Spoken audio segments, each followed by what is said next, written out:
इस कहानी की शुरुआत होती है दशहरे के दिन से। पूर्णिमा अपनी दोस्त के घर रावण दहन देखने के लिए जाती है, जहां उसकी मुलाकात उसकी दोस्त के चचेरे भाई हेमंत से होती है। दोनों एक दूसरे को जानते हैं और फिर दोनों की दोस्ती हो जाती है। हेमंत से ये मुलाकात पूर्णिमा के लिए कुछ नया लाई थी। अब तो हेमंत से पूर्णिमा का मिलना जुलना बढ़ गया और कुछ दिन बाद और देखते देखते वो दोनों अच्छे दोस्त बन गए। हेमंत और पूर्णिमा की ये दोस्ती बहुत आगे बढ़ती गई और अब तो हेमंत को पूर्णिमा से प्यार हो गया था और उसने पूर्णिमा से अपने प्यार का इजहार तक कर दिया। हालांकि पूर्णिमा थोड़ा असहज हुई, क्योंकि उसके जीवन के इस खालीपन में ऐसा पहली बार हुआ था कि किसी के वो इतने करीब आई थी और उसका प्यार का इजहार उसके सामने करना, ये सब नया था पूर्णिमा के लिए। पूर्णिमा ने तब तो कुछ नहीं कहा। बाद में हमेशा हेमंत के बारे में सोचती और अपने मन में ख्वाबों को बुनती रहती। कई बार तो उसने ये बात हेमंत से भी साझा की और जो बात आगे बढ़ी तो पूर्णिमा के इस खालीपन की जगह पर हेमंत का ऐसा असर हो गया था कि अब तो पूर्णिमा को भी हेमंत से प्यार हो गया।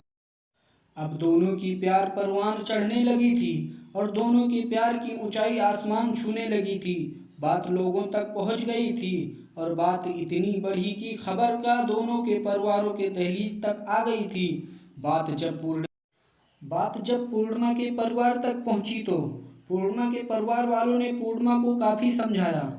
परिवार की मान मर्यादा इज्जत वो ना जाने कितने कितने ताने दिए। कई बार तो परिवार के लोगों ने पूर्णिमा के न मानने पर उसे मारा तक, उसे शारीरिक और मानसिक रूप से प्रताड़ित किया कर। पर कहते हैं ना, प्यार के लिए ये बहुत छोटी सी चीज़ है और शायद इसीलिए पूर्णिमा का प्यार के सफ़र में उसका कदम का पीछे ना हटना इसकी गवाही देती।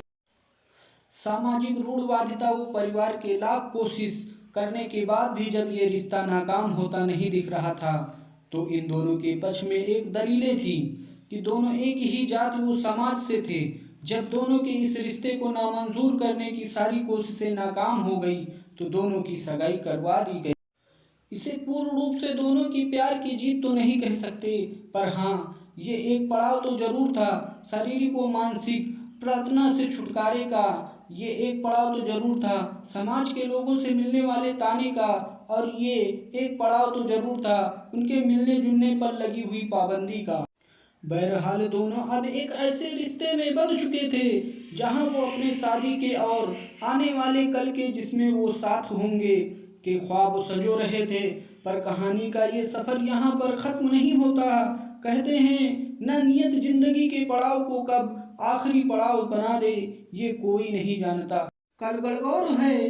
आज पूर्णिमा बहुत खुश थी कि कल गणगौर है और हेमंत उससे मिलने आने वाला है। बात थोड़ी सामान्य होने लगी थी और घर के लोग भी थोड़े बहुत खुश हैं।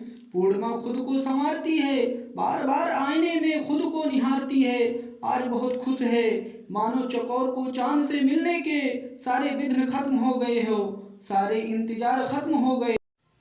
हालांकि अब तो इंतजार था कल का। पूर्णिमा के लिए ये पल मानो एक दिन का नहीं, हजारों हजारों वर्षों का था। वो प्रतीक्षा में एक एक पल को बड़ी ही कठिनाइयों से बिता रही थी, लेकिन मन में मिलने की उत्कंठा की वो आशा थी। पर आज वो बहुत खुश थी। वहीं दूसरी ओर हेमंत पूर्णिमा से मिलने के लिए अपने वहां से निकलता है और दुर्भाग्य रास्ते में हेमंत के साथ एक दुर्घटना हो जाती है और उनकी मौत हो जाती है।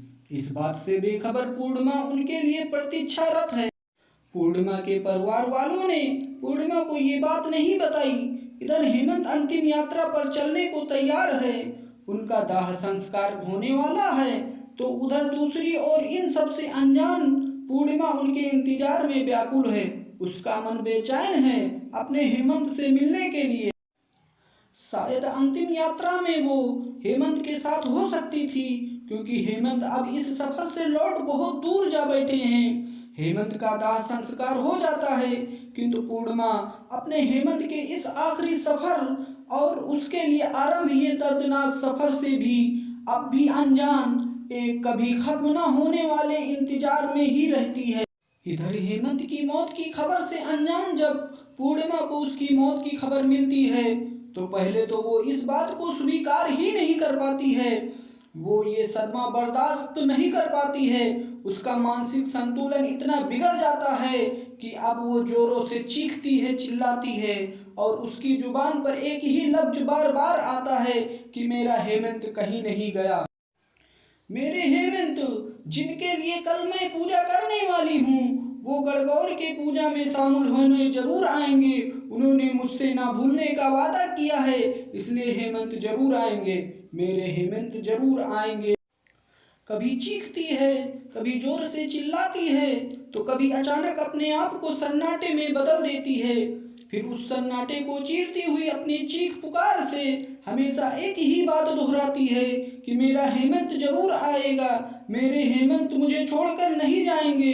अब इस बात को महीनों बीत गए हैं, पर उसकी जुबान से बस एक ही बात है, मेरा हेमंत मुझे छोड़कर नहीं जा सकती, वो जरूर आएंगे। इन सब के बीच परिवार के लोग, वो समाज के अन्य लोग जो इसके प्यार को नाकाम करने में अपनी तमाम कोशिशें कर चुके थे, वो लोग जो कभी ना जाने कितने ताने सुनाया करते थे, तो कभी तानों की बरसात कर दिया करते थे, आज उनकी आंखों में भी आंसू थे पूर्णिमा की ये हालत देखकर। आज वो लोग भी उनके प्यार की बात कर रहे थे, जिन्होंने कभी उनके प्यार को नहीं समझा था, और प्रार्थना कर रहे थे पूर्णिमा के जल्द ठीक होने की, उसकी जिंदगी की खुशियों की दुआ मांग रहे थे।